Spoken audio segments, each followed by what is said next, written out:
Assalamualaikum warahmatullahi wabarakatuh. Sahabat Rema dimanapun berada, salam sehat untuk kita semua. Pada kesempatan kali ini kita berjumpa kembali. Saya masih bersama Dr. Suryo Anggoro. Kita akan berbicara atau ngobrol tentang osteoporosis.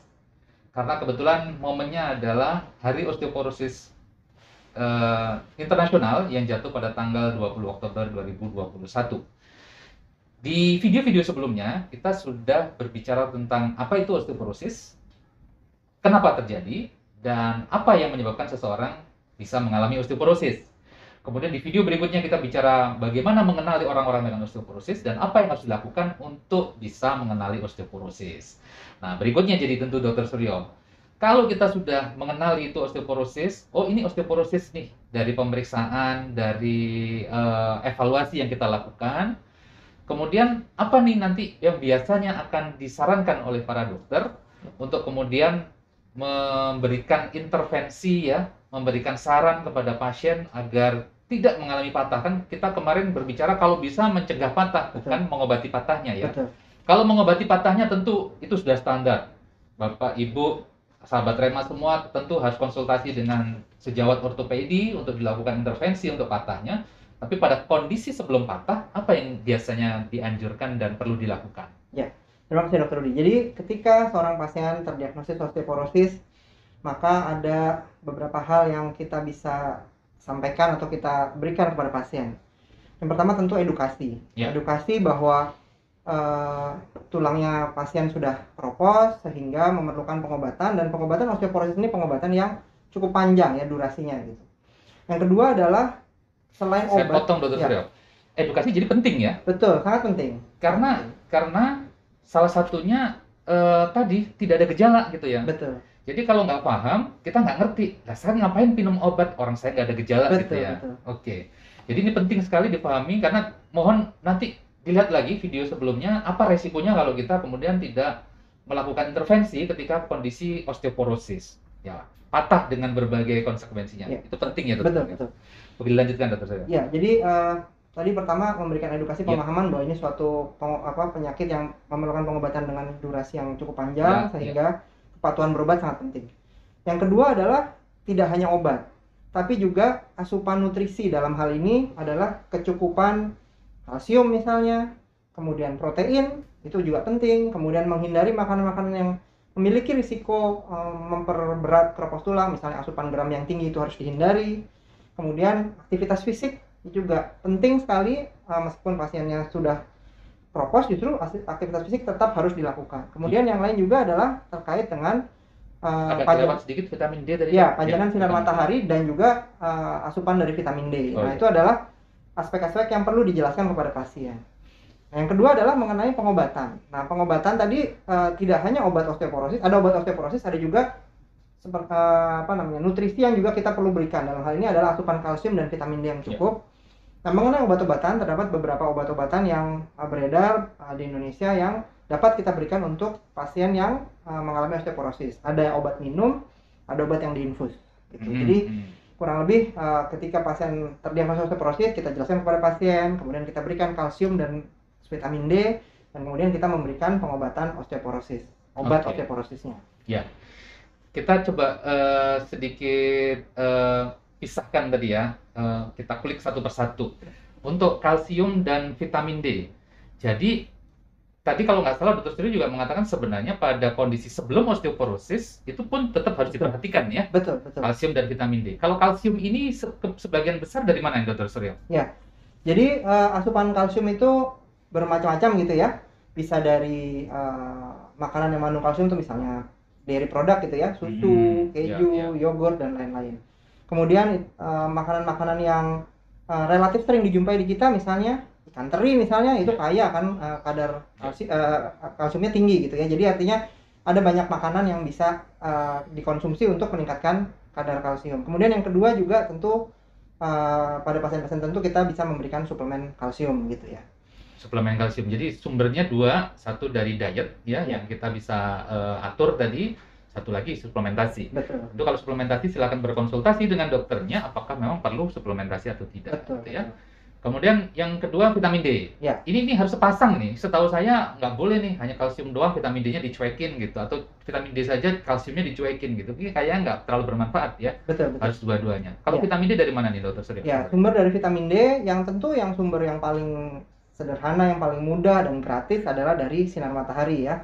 Di kulit kita sudah ada bakal vitamin D gitu yang baru akan aktif prosesnya, salah satunya ketika dia terkena sinar matahari, sehingga aktivitas fisik di luar ruangan supaya kena sinar matahari itu penting sekali. Dan juga tentu pada pasien-pasien yang memerlukan obat osteoporosis juga diberikan suplementasi vitamin D juga. Pertanyaannya ini agak susah gampang ya. Pertanyaannya selalu pasien, dok, jadi berjemurnya itu di jam berapa yang baik? Nah, itu kan pertanyaan pada umumnya. Betul. Jadi memang sepanjang matahari itu terbit sampai terbenam itu akan mengeluarkan sinar ultraviolet gitu saja ya. Dan sinar ultraviolet itu memiliki kekuatan yang berbeda-beda pada jam-jam tertentu. Memang makin kuat paparan atau pancaran sinar ultravioletnya, maka waktu yang dibutuhkan untuk mengaktifkan tadi ya, langkah pertama mengaktifkan vitamin D itu waktunya menjadi makin singkat.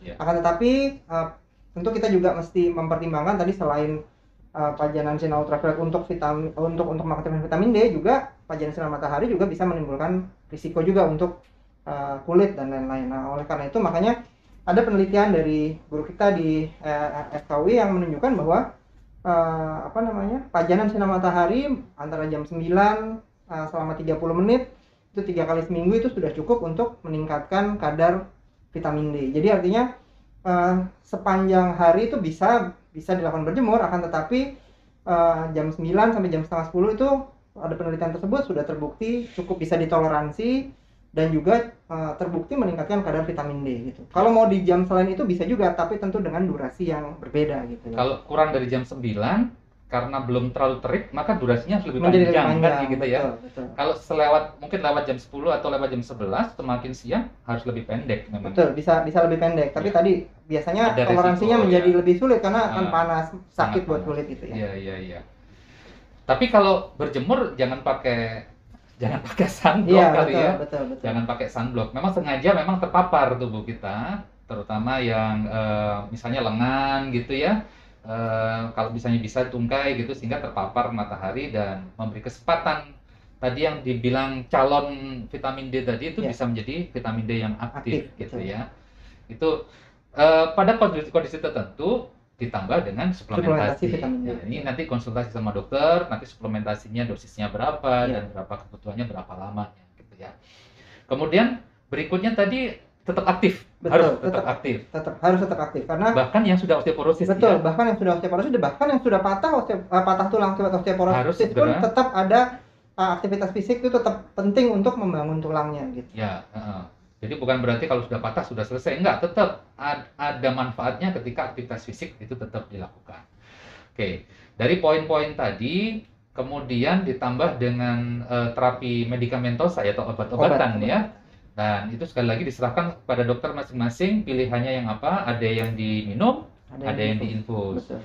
Kalau nggak salah ini durasinya juga macam-macam Dokter Suryo ya, mungkin dikenalkan saja. Kalau obat minum itu ada yang macam-macam, ada yang setiap hari, betul. Ada yang setiap minggu, ada yang minumnya setiap hari, ada yang minumnya setiap minggu, ada yang minumnya setiap bulan. Ya. Gitu. Kayaknya ini ada yang menarik ini Dokter Suryo. Cara minumnya itu kalau nggak salah itu ada, bilangnya ada apanya ya?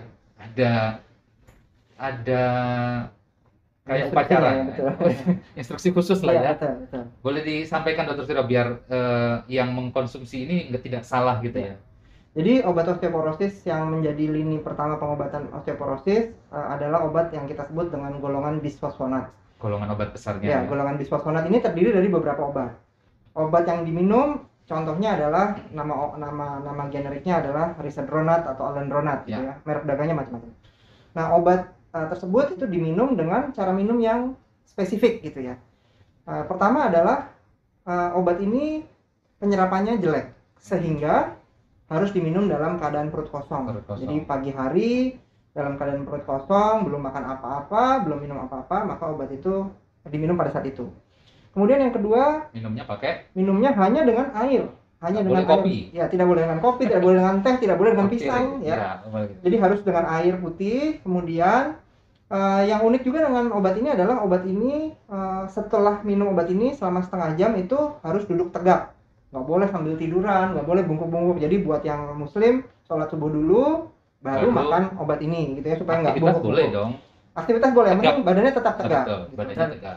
Dan kemudian selama satu jam sesudah minum obat ini itu tidak boleh makan apa-apa, tidak boleh minum apa-apa kecuali air putih, dan tidak boleh minum obat yang lain. Nanti setelah 1 jam sudah bebas. Ya. Ini saya mau mengatakan itu ritual gitu ya. Ya. Ritualnya itu ada yang harus dijalankan setiap hari, kalau memang pakai yang setiap hari, kalau enggak seminggu sekali, ada juga yang sebulan sekali gitu ya. Kemudian alternatif yang berikutnya, kalau nggak bisa melakukan ritual tadi, itu pakai yang suntik yang gitu ya. betul. Itu ada pilihannya yang 3 bulan sekali, ada yang setahun sekali. Betul. Sebenarnya ada juga obat-obat yang lain di luar bifosfonat itu ya, meskipun di Indonesia tidak terlalu banyak, tapi tetap bisa dijadikan pilihan pada kasus-kasus tertentu, dan tentu itu tergantung hasil konsultasi dengan para dokter yang merawat sahabat-sahabat Rema sekalian berkaitan dengan osteoporosis ini. Saya rasa pada kesempatan kali ini saya cukupkan. Ini tentang bagaimana melakukan pendekatan pengobatan pada pasien-pasien dengan osteoporosis. Semoga bermanfaat, memberikan informasi kepada sahabat Rema sekalian.